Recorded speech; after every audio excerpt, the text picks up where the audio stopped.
Maka enggak mungkin kita maknani Quran tanpa mengenal yang bernama asbabin. Karena makna ayat itu bisa kacau kalau kita tidak tahu asbabin. Yaitu kayak tadi makna fa'ina ma tuwallu fasamma wajhullah. Itu maknanya kan kamu menghadap mana saja, boleh saja di sana ada ridhonya Allah. Berarti kan bisa ke timur, ke selatan, ke utara, ke barat. Itu bahaya betul. Sehingga kata ulama harus mengkaji asbabin supaya porsi ayat ini sampai semana jauhnya itu kita tahu.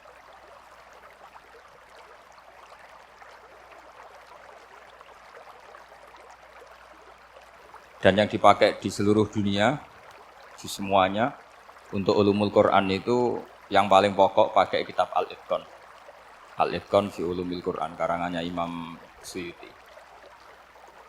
Sebelum saya terangkan teks persisnya, itu ada sekian problem dalam memahami Quran, terutama kalau lewat terjemah. Problem itu bisa gawat betul, bukan gawat-gawatan tapi gawat betul. Misalnya ada ayat begini dan terjemahnya pasti begini. Fa'aina ma tuwallu fasamma wajhullah. Kamu menghadap mana saja, di arah manapun, di sana ada ridhonya.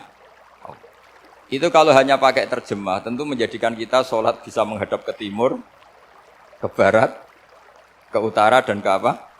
Selatan. Saya cerita sedikit tentang asbabun nuzul. Memang tema sekarang tentang asbabun nuzul. Dulu Rasulullah SAW ketika di Mekah itu sholat menghadap Ka'bah. Tapi setelah pindah di Madinah, di mana Madinah itu ada komunitas Yahudi dan Nasrani, Rasulullah itu menghadap ke Baitul Maqdis, kira-kira 16 bulan.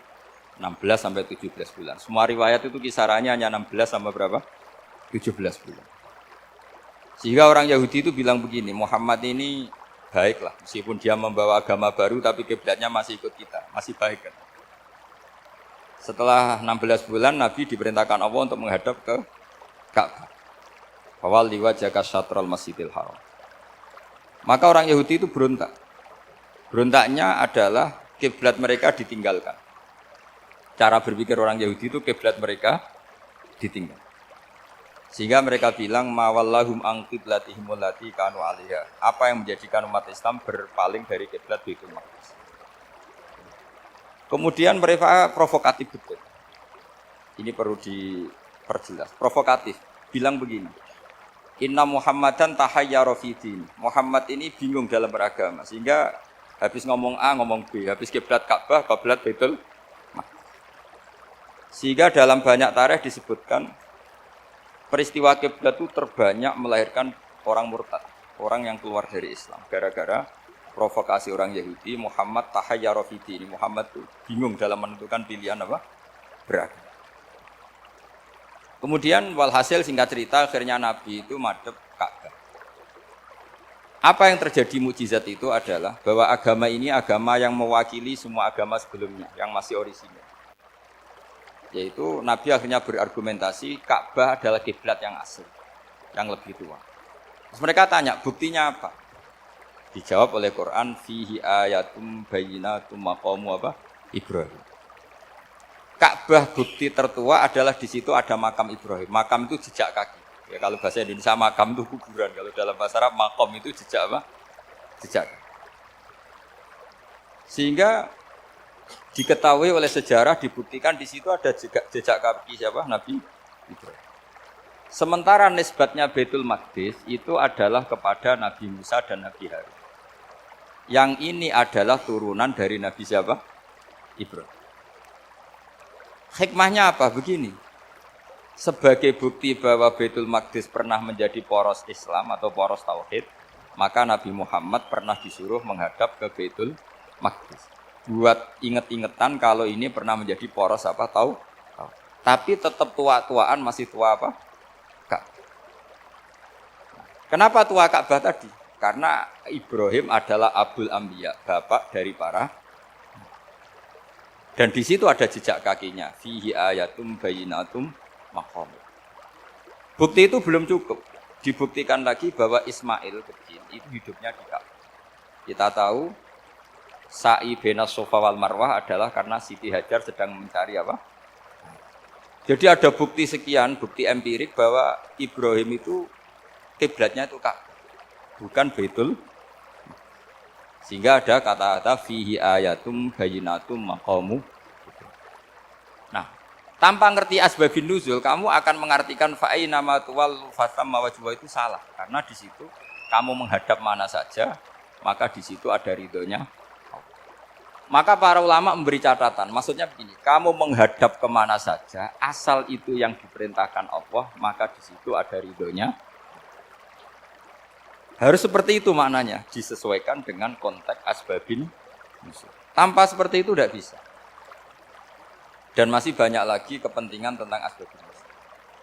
Jadi problem sekarang adalah banyak mufassir yang hanya mengartikan dari terjemah. Itu bahaya sekali. Jika ada orang yang menikah secara mut'ah, itu kan mirip kayak transaksi zina. Mereka berdalil famastamta'tum bihi minhunna fa'atuhunna ujurahun. Perempuan yang sudah kamu nikmati, yang penting kamu bayar. Terjemahnya seperti itu. Karena ujur itu jamaknya ujroh. Itu fatal sekali. Padahal ayat itu begini, settingannya begini, setting siakul kalamnya atau asbabun nuzulnya begini. Ini sekaligus, memang saya sengaja ngaji dengan tema yang berat untuk penghormatan pada yang ngaji. Kalau temanya ringan kan kayak TPG.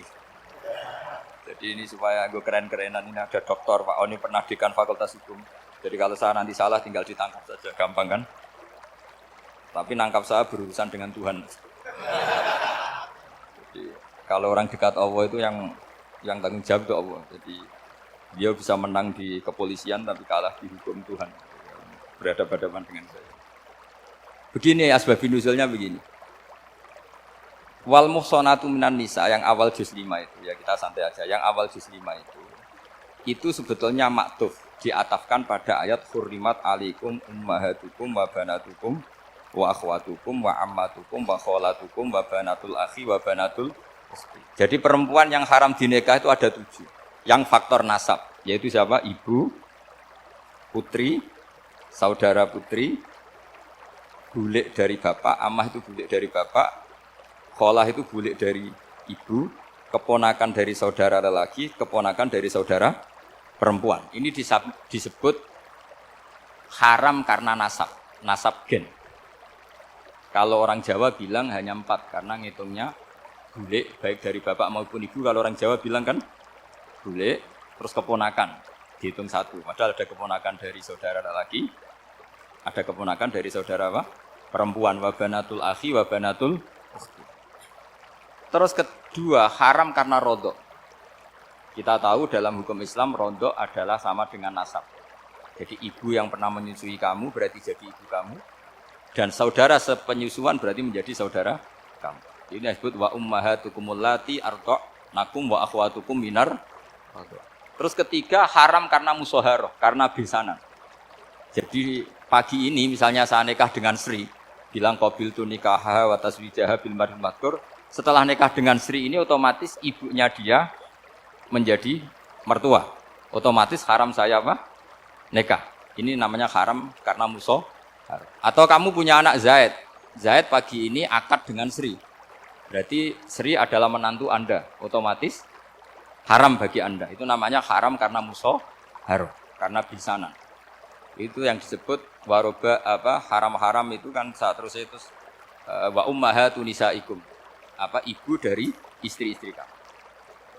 Memang ini agak jelimet, tapi memang syaratnya mufassir harus biasa jelimet. Jangan hanya nyari partai ayat-ayat untuk kepentingan partai. Wah itu ngeri. Kacau Quran dipakai kampanye. Terus itu berarti sudah 3 kan? Haram karena nasab, haram karena rodok, haram karena musoh. Terus yang keempat ini haram yang bukan karena sebab pada seorang perempuan, tapi karena istri orang. Disebut wal muhsanatu minan nisa. Haram menikahi perempuan yang masih milik orang lain. Nah, orang lain yang menikahi ini, istilahnya Allah adalah lelaki yang menikahi perempuan ini adalah lelaki sing muhsinina ghairu musafihin, secara nikah yang sah. Nah, nikah yang sah itu begini dalam hukum fikih Islam.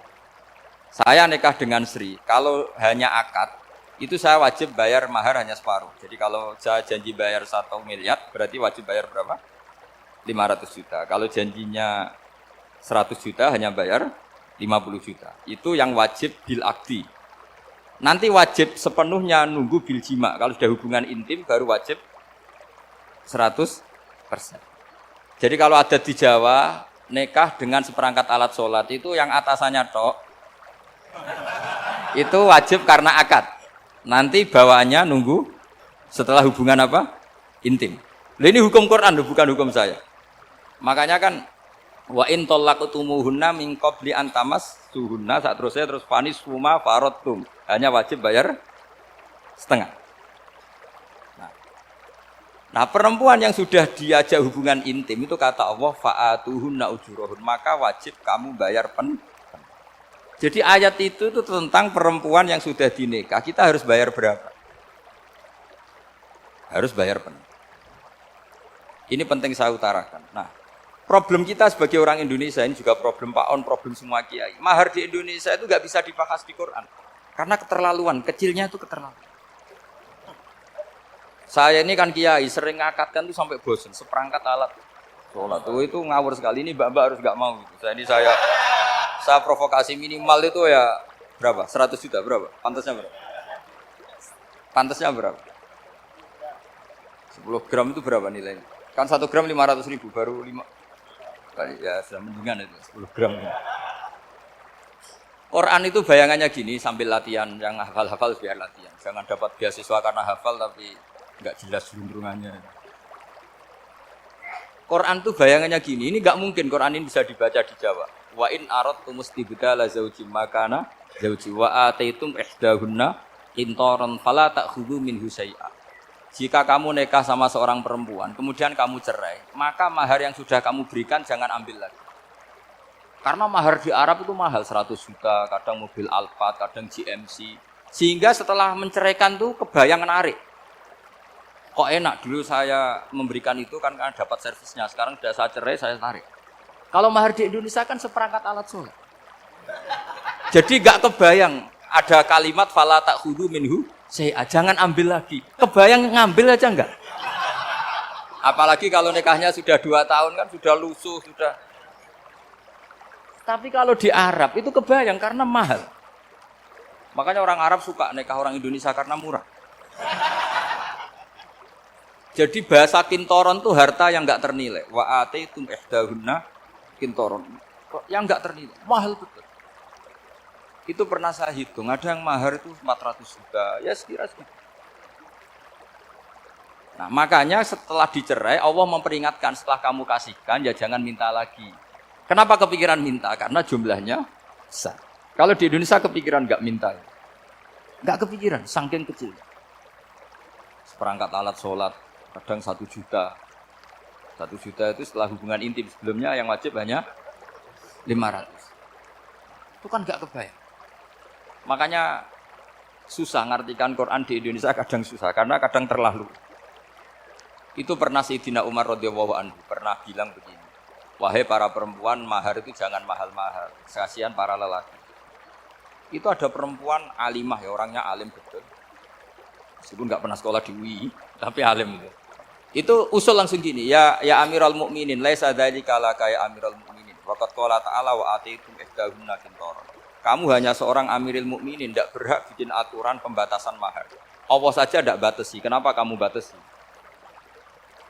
Sehingga dulu yang namanya nikahnya Sulaiman Agung atau Jamaluddin siapa Ratu Agung, kalau hadiah ya sampai tas mahal itu. Ini kan dari bahasa Arab mumtaz mahal. Mumtaz itu istimewa, mahal itu tempat. Dia punya istri yang sangat dicintai, dikasih hadiah mumtaz mahal. Terus ilat Jawa jadi apa? Tas mahal. Itu sama Mujid Ulil Albab kalah. Itu kalau cerai kan kepikiran minta lagi. Dikasihkan yang baru. Tapi kalau di Indonesia tidak mungkin karena apa tadi? Seperangkat alat sholat. Begitu nyari yang murah lagi. Yang bagus kitanya, bungkusnya yang bagus. Nah, maka nggak mungkin kita maknani Quran tanpa mengenal yang bernama asbabin. Karena makna ayat itu bisa kacau kalau kita tidak tahu asbabin. Yaitu kayak tadi makna fa'ina ma tuwallu fasamma wajhu. Itu maknanya kan kamu menghadap mana saja, boleh saja di sana ada ridhonya Allah. Berarti kan bisa ke timur, ke selatan, ke utara, ke barat. Itu bahaya betul. Sehingga kata ulama, harus mengkaji asbabin nuzul. Supaya porsi ayat ini sampai semana jauhnya itu kita tahu. Tanpa tahu itu tidak bisa. Begitu juga menyangkut kiblat. Sekarang saya tanya, kemarin kan ramai dulu di Kemenak, kiblat semuanya diukur dengan GPS, terus beberapa masjid dikomentari salah, karena diukur pakai apa? GPS. Kalau dalam bahasa falak disebut yaumaros bil kiblat. Memang bisa diilmu. Tapi pertanyaannya begini, dari awal Allah ngendikan fawal liwajhaka syatral masjidil haram. Kamu yang penting sholat itu menghadap masjid. Masjid itu ya bangunan. Sehingga kata Ibnu Abbas yang diriwayatkan banyak ulama mengatakan Al-Ka'bah kiblatun li ahlil masjid wal masjid kiblatun li ahlil haram wal haram kiblatun li ahlil masyriq wal maghrib. Jadi kalau orang di dalam masjid kiblatnya harus Ka'bah.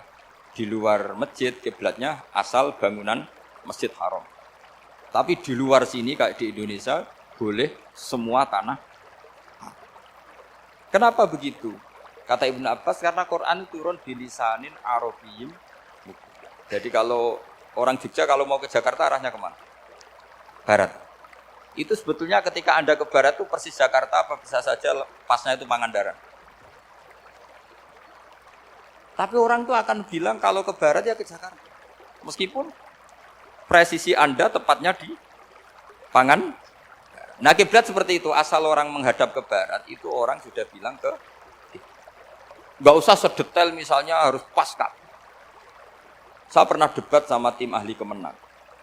Nggak bisa Gus, sekarang ada GPS harus tepat Ka'bah. Terus saya bilang gini, kalau teori Anda benar, berarti semua masjid luasnya maksimal 16 meter. Ka'bah itu luasnya hanya 16 meter. Berarti masjid Ulil Albab yang pojok sana sama pojok sana, kira-kira itu ya sudah tidak kena Ka'bah. Kalau harus tepat, Ka'bah itu kan diameternya hanya 16. 16 sampai 18 kalau nggak salah. Berarti semua masjid kalau ingin tepat Ka'bah harus pas 16. Kalau terlalu luas pilihannya harus cekung. Kan jadi aneh. Makanya saya itu sering Pak, dulu saya ini biasa debat fikih. Kalau di tradisi pesantren namanya Basul Masail. Saya punya teman yang paling kurang ajar, yang paling saya kenang dalam sepanjang sejarah. Dulu itu kalau debat fikih itu ya seru. Kalau aturan fikih kan gini, soft paling baik itu kan soft pertama. Baru kedua, baru tiga. Yang paling keren kan soft awal, soft. Terus teman saya bilang gini Pak, ya kalau gitu gini aja Gus, desain masjid itu memanjang utara selatan. Biar semuanya soft awal. Gara-gara didesain begini kan ada soft 2, soft 3. Apa susahnya? Kita bikin mulai awal supaya masjid itu memanjang utara apa? Selatan. Supaya semuanya soft awal. Ya kalau ada hukum ya diimplementasikan dalam desain bangunan katanya. Itu kan kacau. Terus akhirnya saya jawab, lalu setelah begitu yang paling afdol siapa? Yang dekat imam. Ya sudah, bikin cekong saja kalau gitu. Artinya gini ya, beragama itu yang sehat. Jadi beragama itu berdasar riwayat. Berdasar riwayat, pernah ada ulama yang hitung. Madinah menghadap Ka'bah itu ya tidak pas. Pernah dihitung pakai GPS. Kiblat Madinah ke Ka'bah itu ya tidak pas. Tidak seperti yang pernah dianjurkan Kemenak. Karena apa?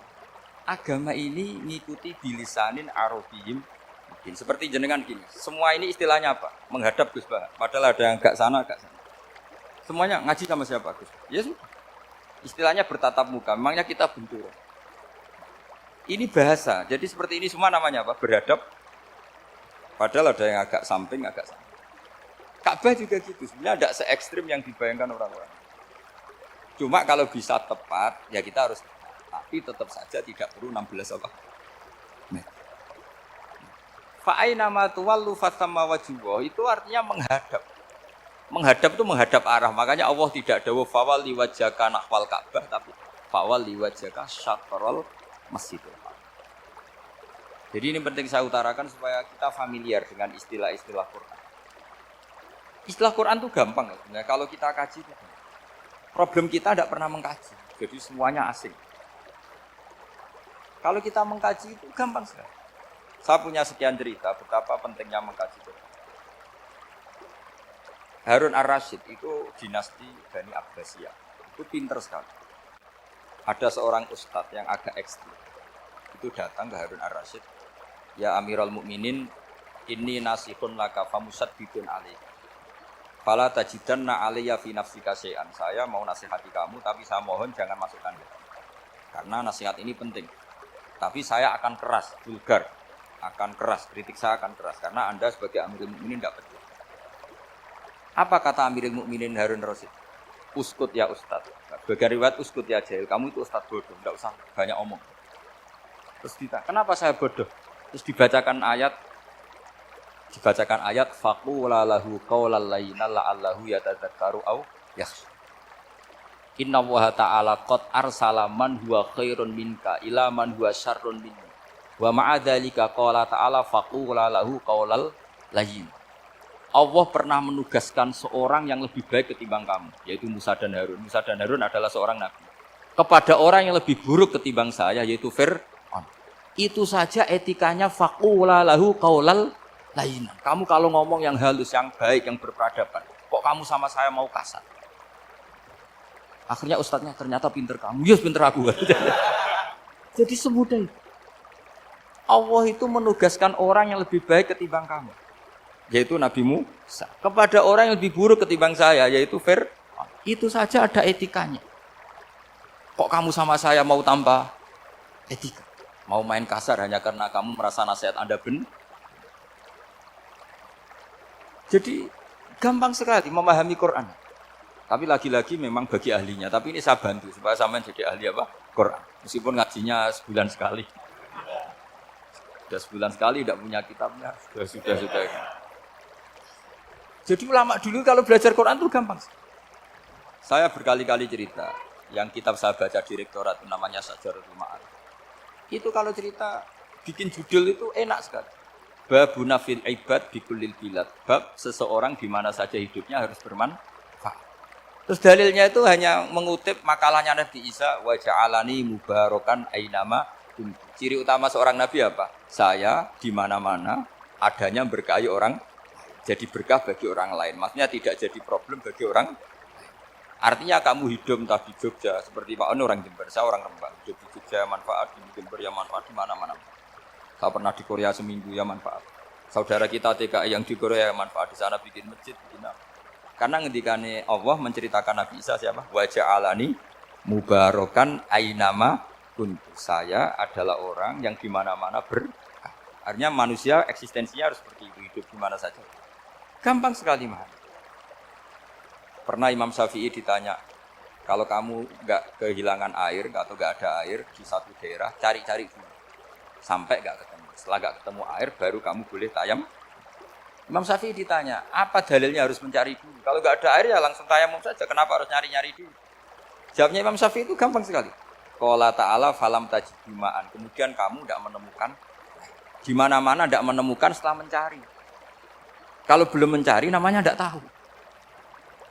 Kan ayatnya kan falam tajidu ma'an. Kemudian kamu tidak menemukan air. Tidak menemukan tuh nyari dulu apa langsung ambil sikap? Nyari dulu baru kesimpulannya tidak ketemu. Kalau belum pernah nyari namanya tidak tahu. Segampang itu ulama dulu memahami Quran karena konstruksinya yaitu mereka tahu betul bahwa Quran itu bilisanin Arabiyyin. Ketika Futuhat Syam dulu itu dikuasai tentara Romawi. Era Sayyidina Umar Futuhat. Yerusalem dikuasai tentara Islam. Itu awal Sayyidina siapa? Umar radhiyallahu anhu. Ketika Futuhat mau ada pesta besar-besaran. Tapi Umar menolak. Ketika menolak, kenapa Anda menolak? Beliau hanya membaca ayat Innallaha ta'ala ayyara qauman faqala adhabtum thayyibatikum fi hayatikumud.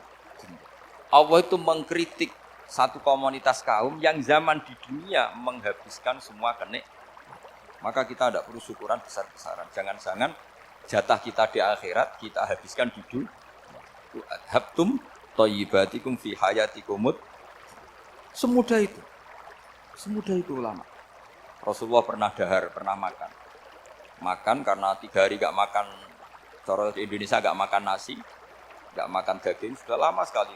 3 hari Nabi hanya makan kurma dan air putih. Pernah Nabi gak makan roti sampai 3 hari. Kalau Indonesia mungkin gak makan nasi. Di hari ketiga, Ada sahabat yang berbaik hati, Nabi disembelihkan kambing, dipotongkan kambing, Nabi disuruh dahar. Itu baru dahar setengah piring, Nabi berhenti. Ketika ditanya, setengah piring itu kan sudah kuat untuk sholat, untuk apa sudah. Ditanya, ya Rasulullah kenapa berhenti? Bukankah engkau tidak makan ini 3 hari? Nabi menjawab, walatus alunna yauma idzin anin naim. Semua nikmat yang saya rasakan nanti ada pertanggungjawaban. Makanya saya tidak ingin banyak. Wah itu kalau diterapkan di sini nggak populer.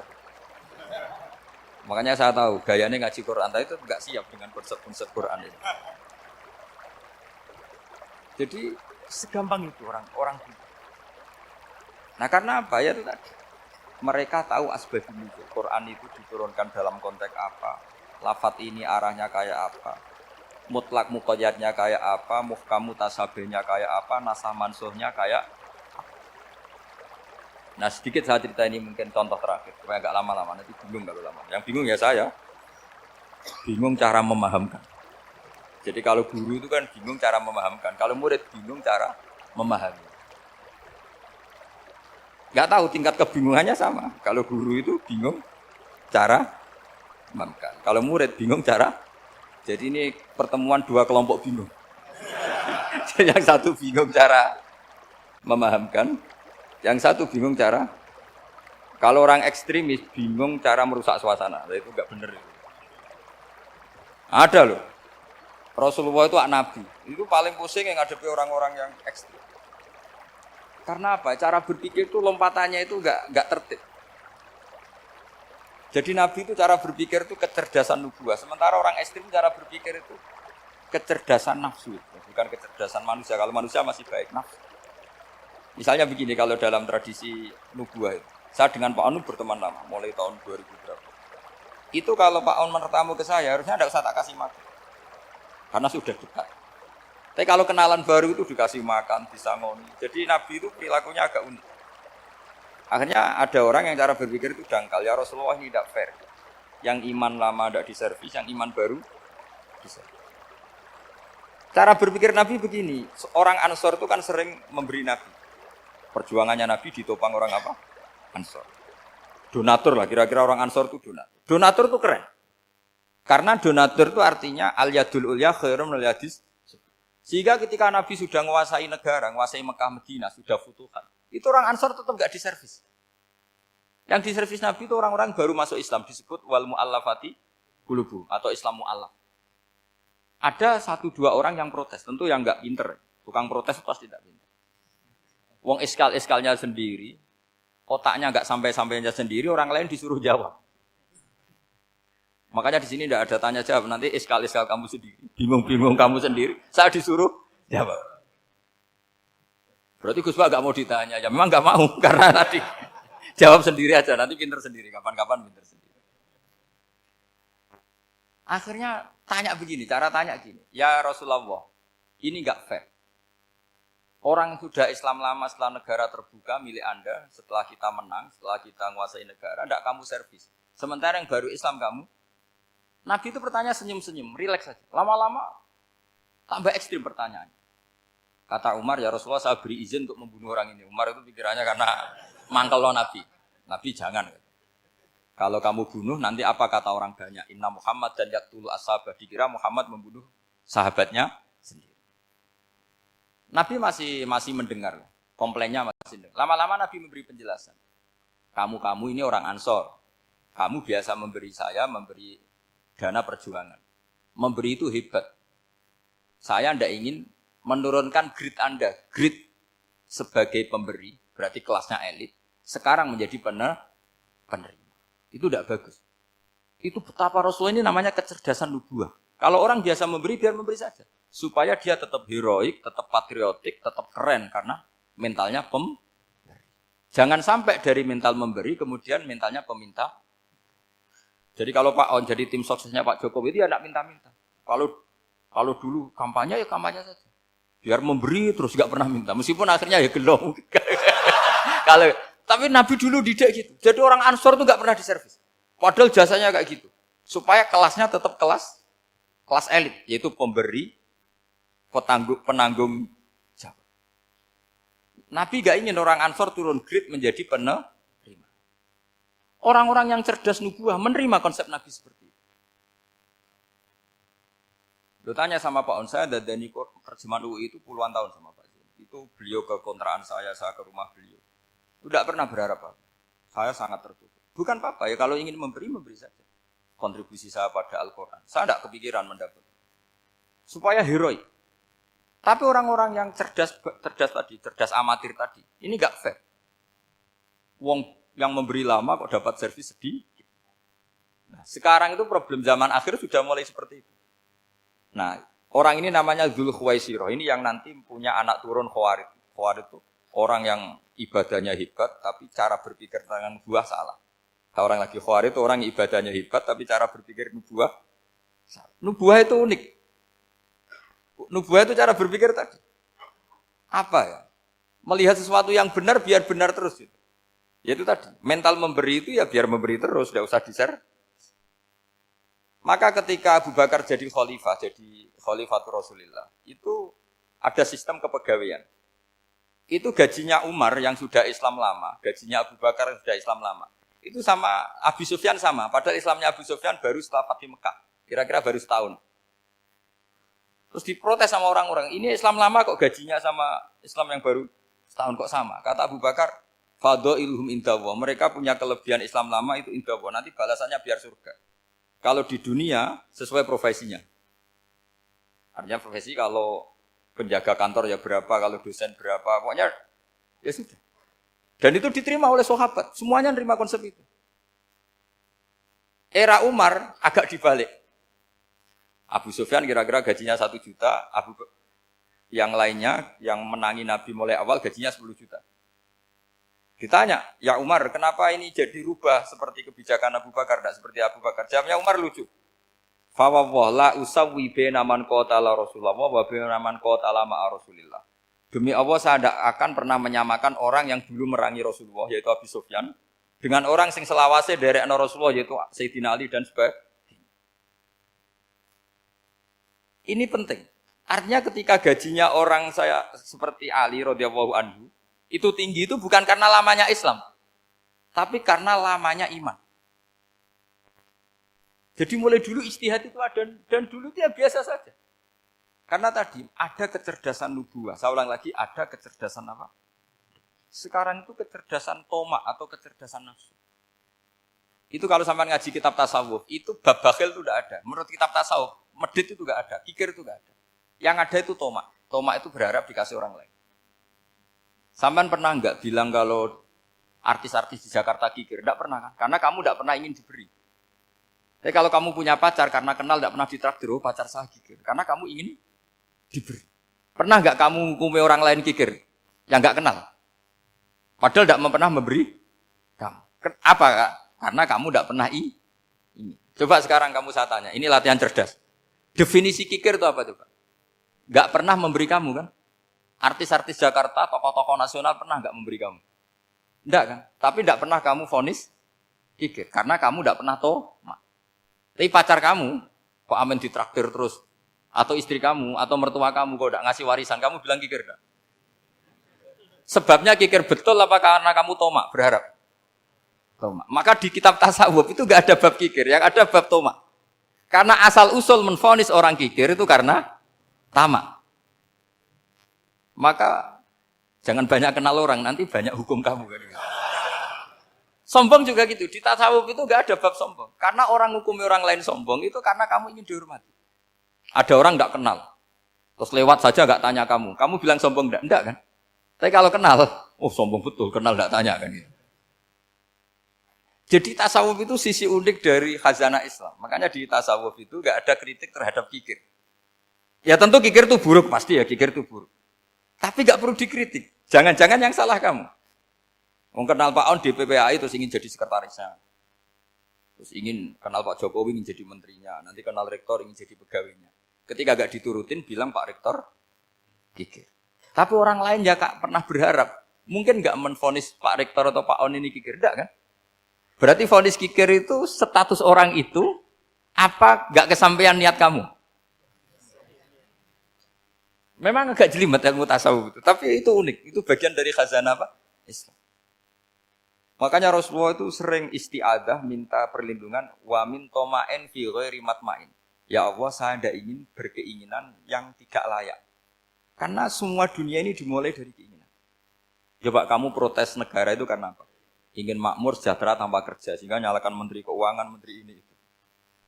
Makanya kalau guyonannya ulama tasawuf begini, tak beri bocoran. Guyonannya orang tasawuf. Begini guyonannya. Anta lam tajid min nafsika kullama turid. Fa kaifa turidu min ghairika kullama turid. Kamu yang punya keinginan saja tidak bisa memenuhi apa yang kamu inginkan. Kenapa keinginan itu kamu timpakan ke orang lain untuk memenuhi kamu? Wong kamu yang punya keinginan saja tidak bisa mewujudkan. Kenapa keinginan Anda kamu timpakan, bebankan orang lain untuk memenuhi keinginan Anda? Misalnya kamu, Gus saya ini goblok, tolong pinterkan. Wong kamu yang ini saja tidak bisa. Kok menyuruh saya? Jadi kalau tiap tasawuf itu unik. Seperti kamu mencintai istri tulen, itu ingin kan dicintai istri tulen. Kamu sendiri kan nggak bisa cinta tulen, masih pelengahan sana sini. Kamu pacaran, ingin pacar kamu setia. Ternyata kamu bikin sekian alternatif. Kalau putus ini punya ini, putus ini. Tapi kamu ingin ini setia, kan nggak fair.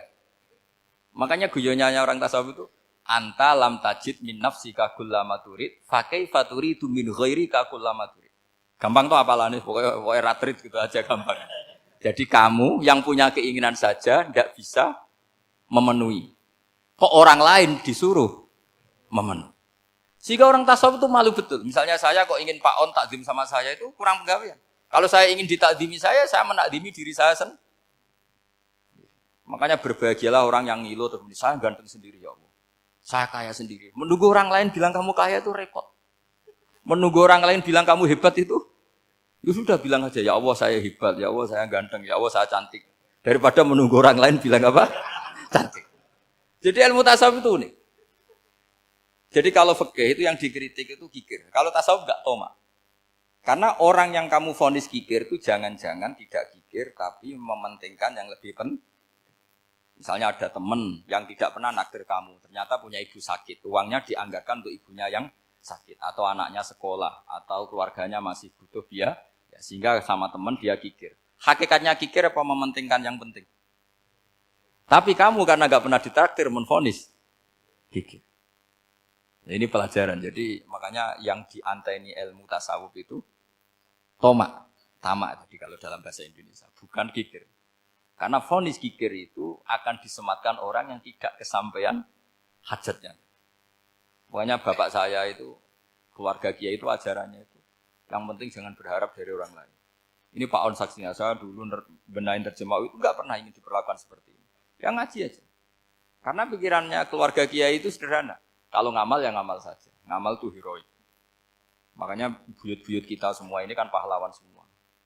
Membela negara Indonesia jadi merdeka. Ya nggak pernah kebayang jadi presiden, menteri. Tapi sekarang nggak, ngamal sedikit saja harus jadi menteri. Jadi ini bahaya kalau dalam kelangsungan bernegara. Karena orang biasa transaksional. Awal negara ini dibangun berdasar heroik, bukan berdasar apa?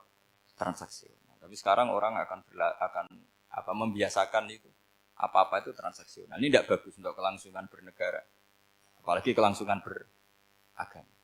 Sehingga seperti saya ini masih punya desa-desa binaan di Sragen, di pedalaman Papua sekalipun. Saya punya santri banyak di Papua.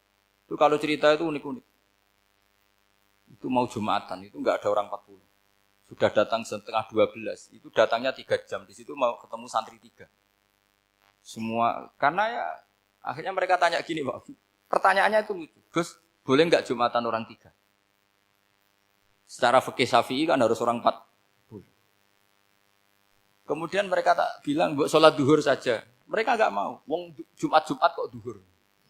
Harinya kan Jumat, masa sholatnya? Sehingga kita yang jadi kiai akhirnya nyari fikul madzhabil arba.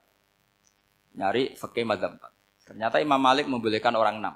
Ada yang bilang 12. Yang penting keceluk jamun. Jamun itu kelompok. Kalau 3 kan belum keceluk apa? Belum disebut apa? Kelompok. Ini penting saya utarakan supaya kita berjuang itu bukan karena CV seperti ini kayak di Ulil Albab, masjidnya keren, kampus swasta tertua, terus termasuk nomor 1-2 di Indonesia. Oke, kita syukur dengan kebesaran UI. Tapi yang namanya dakwah itu menjadikan orang tidak tahu menjadi tahu, termasuk kepada desa-desa tertinggi. Sama. Yang namanya menteri itu pembantu presiden untuk memenuhi kebutuhan rakyat banyak. Sekarang misalnya menteri pertaniannya itu hebat, cerdas. Tapi petani nggak mau nandur padi mau apa? Coba yang membantu ketahanan pangan itu para petani mau nanam padi apa karena Menteri Pertanian? Karena petani mau nanam. Ya sudah GR saja, kita pembantu presiden semua. Karena ikut menyumbangkan ketahanan pangan. Tapi kamu kan nggak digaji, kita keren, ngamal tambah harap gaji. Ini penting.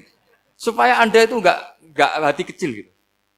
Ikut menyumbang negara tanpa ingin dapat gaji. Keren nggak? Nah itu nubuah. Apa? Nubuah. Orang Ansor itu seperti itu. Sehingga ketika Rasulullah wafat dan ada kompetisi kepemimpinan, itu orang Ansor nggak ikut. Sudah kita makmum saja, silahkan dibagi di saking baiknya orang Ansor. Nah, makanya saya ulang lagi ya. Kecerdasan nubuah ini yang nggak difahami orang Khawarij. Orang Khawarij cara berpikir yang kerja banyak harus dapat banyak. Sementara kecerdasan nubuah enggak. Yang biasa memberi, terus memberi saja, biar derajatnya tetap al-yadul ulya.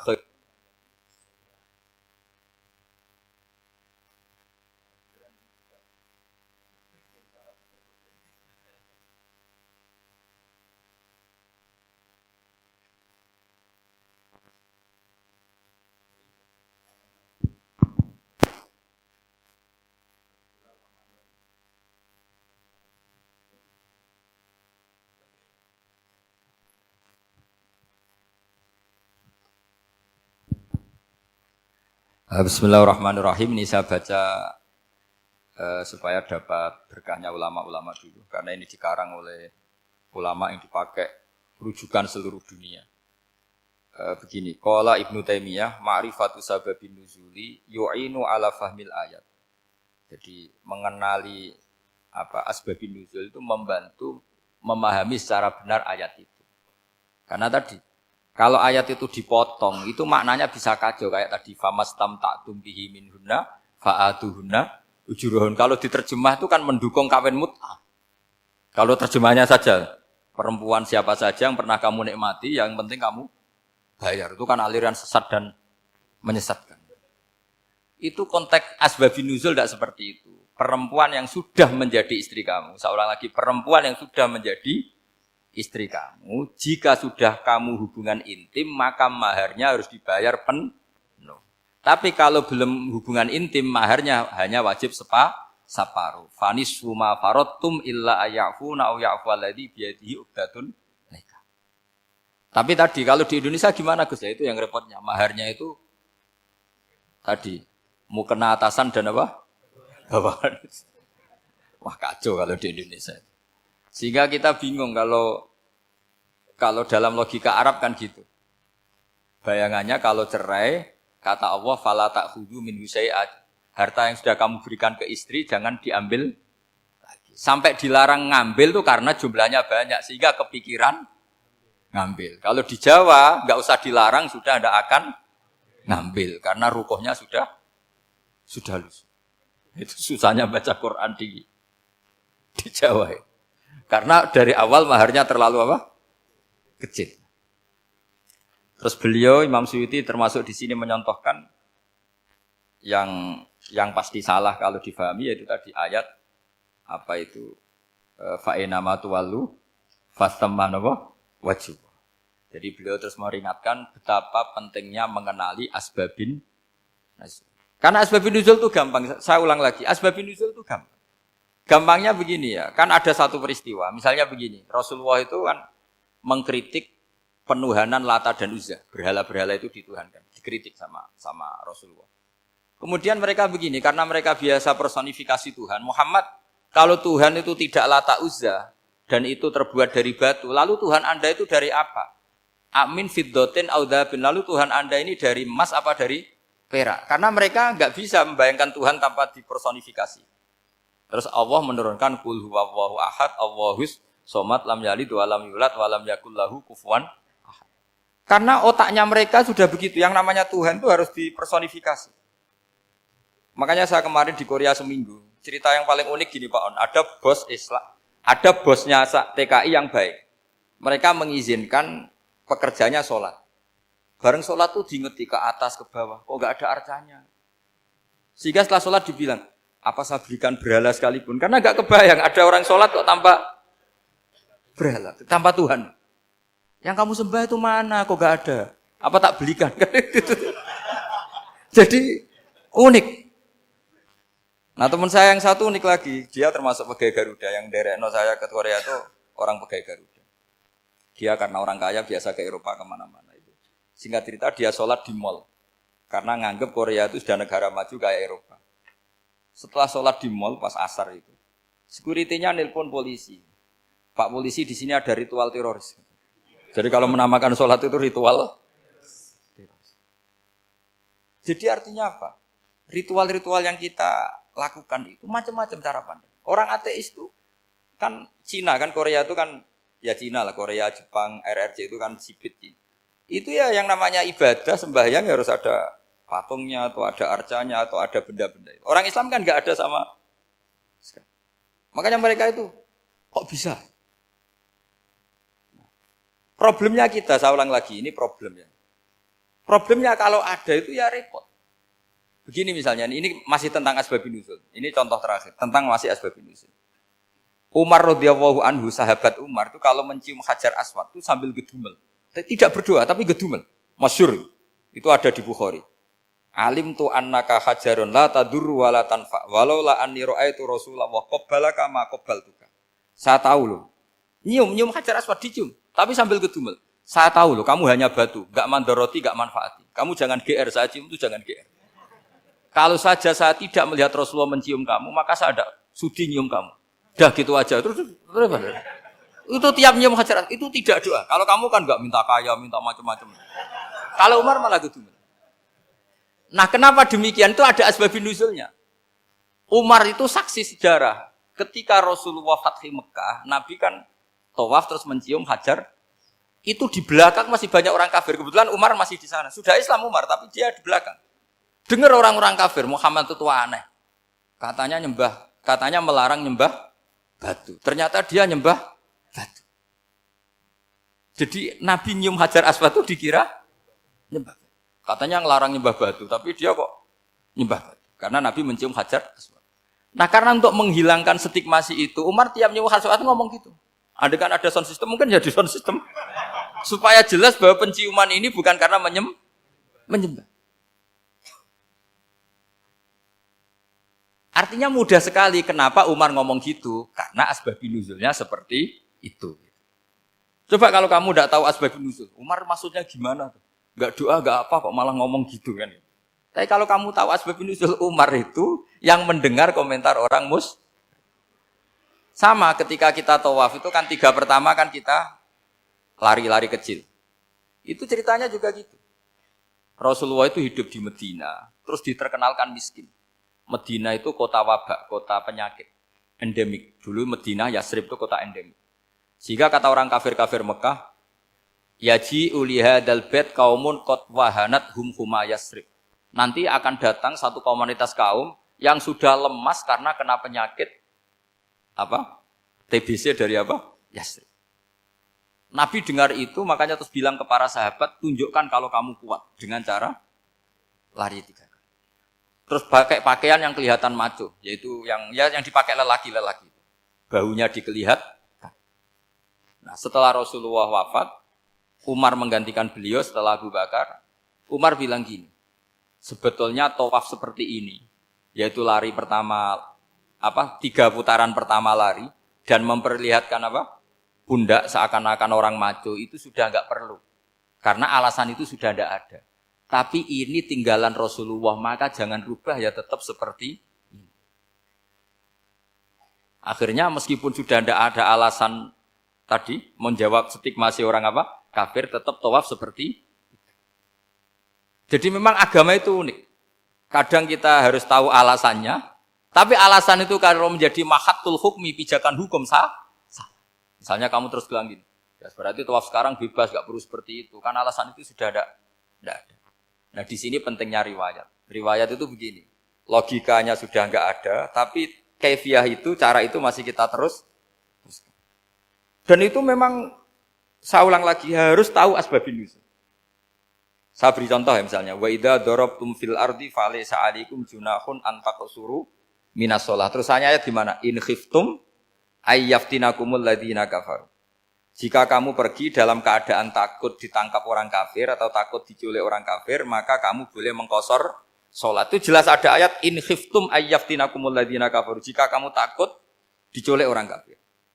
Sehingga ketika ba'da Fathi Mekah, setelah Mekah dikuasai Islam, Umar tanya, "Ya Rasulullah, kenapa engkau masih sholat qashar? Bukankah kita sudah aman?" Waqad qala ta'ala in khiftum ayyaftinakumul ladzina kafaru. Allah ngendikan boleh mengqashar itu kalau dalam kondisi takut. Waqad kunna fi amrin, sekarang kita sudah aman. Jawabannya Rasulullah itu unik. Ya Umar, hadihi shadaqatun, faqbalu shadaqah. Ini sedekahnya Allah, bonus, sudah terima saja, enggak usah catatan-catatan gitu. Sehingga era Umar ya ada lagi yang tanya Umar ke gitu. Terus kata Umar, sa'altu dzalika Rasulullah sallallahu alaihi wasallam faqala hadihi shadaqatu wa faqbalu shadaqah. Sudah ini bonus dari Allah, terima saja. Ini kan unik. Padahal kalau secara disiplin ilmu kan begini. Kamu boleh mengqashar sholat kalau dalam bepergian dan dalam keadaan takut. Logika hukumnya kalau tidak takut, tidak usah. Sama seperti begini. Kamu kalau pergi jauh seperti saya Pak On, itu ngqashar sholat apa enggak? Ngqashar kan? Alasannya kalau qashar itu, kalau pergi itu masyaqat, repot. Sekarang pergi kita pakai Alphard, pakai Innova. Bawa uang, disupirin, itu masyaqat enggak? Enggak kan? Tetap boleh jamak enggak? Boleh. Sebenarnya kamu jamak itu karena pengetahuan hukum apa karena enak jamak? Kalau alasannya masyaqat, kan sekarang sudah ada. Enggak repot. Ya sudah pakai hadis tadi, ini hadiah, terima saja. Jadi makanya agama itu riwayat. Tapi ada saja ulama yang agak balik loh. Agak balik loh gini, banyak juga ulama misalnya duwe gawe, ibunya sakit terus ribet jamak sholat. Kenapa? Ribet ngurmat ibu. Makanya ada saja kiai yang duwe gawe mantu itu terus jamak sholat, tapi jangan ikuti. Tapi ada saja karena alasannya jamak itu karena apa? Repot. Ya ada saja, tapi ya jangan ditiru. Cuma saya ini cerita apa ya, analisis hukum itu memang agak-agak unik. Jadi tadi kadang Nabi itu ditanya, ya Rasulullah, kita dulu boleh jamak qashar ini kan karena in khiftum ayyaftinakumul ladzina kafaru, takut diancam orang kafir. Sekarang aman, kenapa tetap jamak? Jawabannya Nabi, ini hadiah, terima saja. Ya ada sahabat yang bantah, kenapa Nabi? Allah itu zat yang baik. Kalau sudah ngaji bonus enggak pernah ditarik lagi. Makanya Nabi kalau berdoa itu unik. Ya, siapa yang disiksa di dunia karena dosanya, fawwahu akramu min ayyus sanniya uqubatahu fil akhir. Kalau ada orang salah kok di dunia sudah dikasih sanksi, Allah itu lebih mulia untuk mengulang nanti di akhirat. Akram itu Allah terlalu mulia, maksudnya orang kepikiran, wis males ya selesai, tidak akan di. Kalau sampean kan enggak, masih ingin lagi. Jadi itu cara berpikir apa? Nubuwah. Jadi berpikir nubuwah itu beda. Ada orang pas sujud diinjek sama orang fasik. Diinjek, kemudian si yang sujud tadi, wallahu la yaghfiru wallahu laka, demi Allah tidak akan ngampuni kamu. Itu langsung Allah memberi wahyu sama Nabi di zaman itu. Bilangin yang sedang sujud itu, dia harus minta maaf sama saya, kata Allah. Man dzalladzi yata'alla ala fulan. Dia bersumpah bahwa Allah tidak akan memaafkan orang itu. Itu harus diralat. Nabinya iskal, kenapa ya Allah? Yang Tuhan itu saya ini punya sifat dua, bisa menyiksa dan bisa memaafkan. Kenapa dia milih sifat saya satu tidak memaafkan? Akhirnya apa? Orang yang nginjek tadi sama Allah dikasih tobat dan jadi orang soleh. Jadi itu makanya kamu nggak boleh jadi orang ekstrim nyifati Allahnya satu. Nggak boleh, Allah tetap bisa yaghfiru liman yasha wa yu'adzibu man yasha. Sifatnya Allah dua ya tetap dua, nggak boleh kamu pilih satu. Misalnya kamu kan biasanya gini, yang ghafur untuk kamu, yang sadidul uqab untuk orang lain. Mesti kelakuannya sampean kan begitu. Tidak boleh seperti itu. Rasulullah kayak apa bencinya sama Wahsy? Karena Wahsy itu qatilul Hamzah. Yang membunuh Sayyid Hamzah siapa? Itu bencinya bukan main Rasulullah. Sampai maksud-maksud Wahsy. Tapi sama Allah malah diturunkan ayat laisa laka minal amri syai'un aw yatuba alaihim aw yu'adzib. Muhammad, meskipun kamu kekasih saya itu tidak wilayah kamu, maafkan atau enggak, terserah saya, kata Allah. Ternyata betul, malah Wahsy dikasih tobat. Nah sekarang enggak, orang itu nyifati Allah sama orang lain sadidul iqab, kalau sama dirinya. Enggak boleh seperti itu. Allah ya sifatnya tetap dua. Jadi boleh kamu misalnya berdoa, ya Allah mbak yang cantik itu semoga dapat jadi istri saya. Mbaknya juga boleh berdoa, ya Allah naudzubillah min dzalik. Jadi ini adu kekuatan, nanti terserah nanti Allah pihak yang mana. Kayaknya pihak yang perempuan.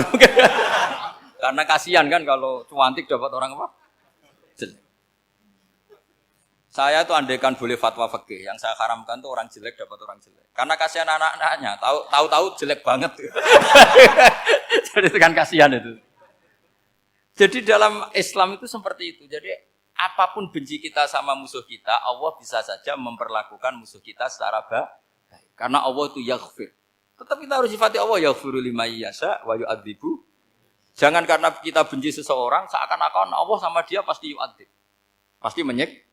Itu yang dicontohkan Allah kepada Rasulnya, itu beliau tidak cocok sama Wahsy, malah Wahsy dikasih petunjuk. Makanya terus ada ayat apa? Laisa laka minal amri syai'un aw yatuba alaihim aw yu'adzib. Muhammad, tidak wilayah kamu, saya menentukan mengadab atau Makanya rata-rata kiai ulama itu halim. Orang halim itu rileks. Layinal janib, tidak gampang menvonis orang lain. Biar Allah tetap dengan sifatnya yaf'alu ma biasa, bahwa Allah bisa melakukan apa saja. Soal kamu benci sama seorang, benci saja atas nama kamu. Jangan nyatut-nyatut Allah. Misalnya kamu cinta seseorang, wah ini yang calon presiden ini harus jadi presiden. Ternyata Allah menghendaki jadi menteri, mau apa? Ya Allah ya falumaya, mau apa coba? Yang kiai atau Pak On, BPAI, patutnya kan menteri agama itu Pak On. Tapi kalau Pak yang takdir gitu mau apa? Ya sudah, Allah ya falu. Santai aja. Itu rileksnya ahlul ilmi, ya sudah santai saja. Ini negaranya Allah, ini kerajaan Allah, ini buminya Allah, ya Allah biarin ya fahlu. Mas, jadi Tuhan Allah kamu yang repot. Kira-kira jadi Tuhan itu Allah kamu yang repot. Ya Allah biar tetap ya fahlu. Mayasa Allah boleh yaghfir liman yasha wa ya'tibu mayasa.